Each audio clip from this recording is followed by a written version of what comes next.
All right, we're finding the value of x.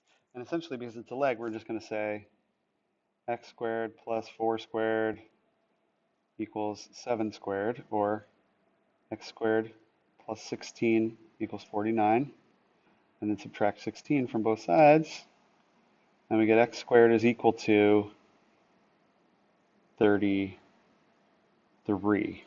So x is the square root of 33.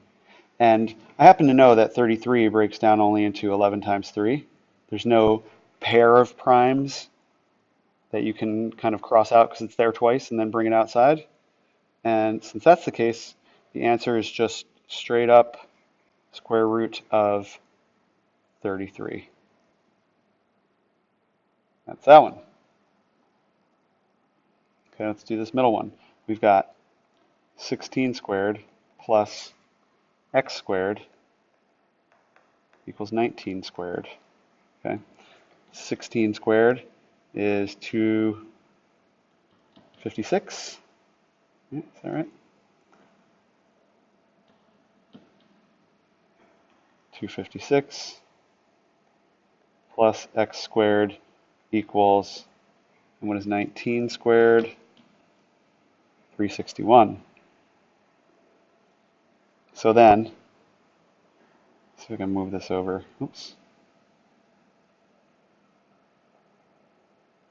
That's fine. Okay. So then what do we do now? We subtract 256 from both sides, minus 256. And what we get is x squared equals, we do this math, we get 5,105. So then x is equal to the square root of 105. And how does that break down?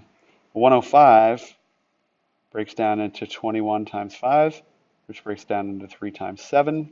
So what you get is x is, well, the idea is that it would be the x is the square root of 3 times 5 times 7.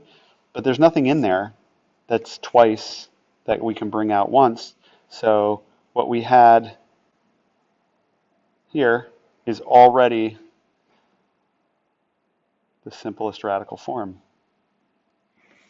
Okay? And we're going to do one more time over here. 5 squared plus x squared equals 10 squared. Okay? 25 plus x squared equals 100. And if you subtract 25 from both sides, you get x squared is equal to 75. So then x is equal to the square root of 75, which actually breaks down to be 3 times 25, or 3 times 5 times 5. Well, what do we know about that? What we know about that is that we got 2 5s there that we can cross out and bring out once. So what we get as a result then is x equals 5 root 3. That's the answer to that. Done.